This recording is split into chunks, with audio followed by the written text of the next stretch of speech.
ကျဲတပွင့်ရဲ့ဆူတောင်းတခါတော့ကဝေးလံခေါင်ဖျားတဲ့တောတောင်ကြားထဲမှာလှပတန်ရှင်းတဲ့ရွာလေးတစ်ရွာရှိပါတယ်။အဲ့ဒီရွာမှာမိုးကောင်းကင်ကိုအမြဲငေးကြည့်လေးရှိတဲ့ကလေးလေးတစ်ယောက်ရှိပါတယ်။သူ့နာမည်ကမိုးဖြိုးပါမိုးဖြိုးဟာညဘက်တိုင်းသူ့အိမ်ရဲ့သတင်းပေါက်နားမှာထိုင်ပြီးကျဲတွေကိုစိုက်ကြည့်လေးရှိပါတယ်။သူ့အကြိုက်ဆုံးကတော့ညဘက်ကောင်းကင်မှာအလင်းပြောင်းလဲနဲ့လင်းနေတဲ့ကျဲတပွင့်မှာပဲဒီကျဲပွင့်ကိုသူကစုကျဲလို့နာမည်ပေးထားပါတယ်။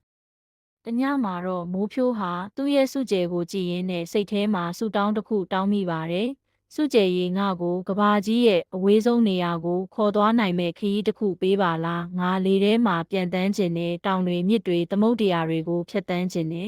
။အဲ့ဒီညမှာပဲမိုးဖြိုးဟာအိမ်မက်ထဲမှာစုကျဲနဲ့တွေ့ပါတယ်။စုကျဲကသူ့ကိုပြုံးရင်းပြောပါတယ်။မိုးဖြိုးမင်းရဲ့ဆူတောင်းကိုငါကြားပါတယ်။ဒါပေမဲ့မင်းရဲ့ခရီးကလွယ်ကူမှာမဟုတ်ဘူး။မင်းဟာစိန်ခေါ်မှုတွေကိုရင်ဆိုင်ရမယ်။ကြောက်စိတ်တွေကိုကျော်လွှားရမယ်။ဒါပေမဲ့မင်းရဲ့စ조사မှုတွေကမင်းကိုပိုပြီးတတိရှိသူဖြစ်လာစေမယ်။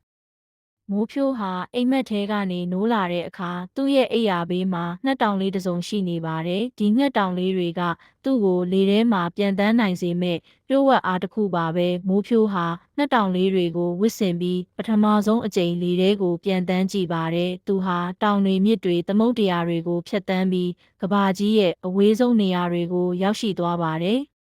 ဒါပေမဲ့ခရီးတစ်လျှောက်မှာမိုးဖြိုးဟာမုန်တိုင်းတွေအန္တရာယ်တွေနဲ့ရင်ဆိုင်ရပါတယ်။တခါတော့ကသူဟာမုန်တိုင်းကြီးတစ်ခုထဲမှာလမ်းပြောက်သွားပြီးကြောက်စိတ်တွေနဲ့ပြည့်နေခဲ့ပါတယ်။ဒါပေမဲ့သူဟာစုကျဲရဲ့စကားကိုသတိရပြီးတတိနဲ့ရင်ဆိုင်ခဲ့ပါတယ်။နောက်ဆုံးမှာတော့သူဟာသူ့ရဲ့ရွာကိုပြန်ရောက်လာပြီးသူ့ရဲ့အတွေ့အကြုံတွေကိုရွာသားတွေကိုပြန်ပြောပြပါတယ်။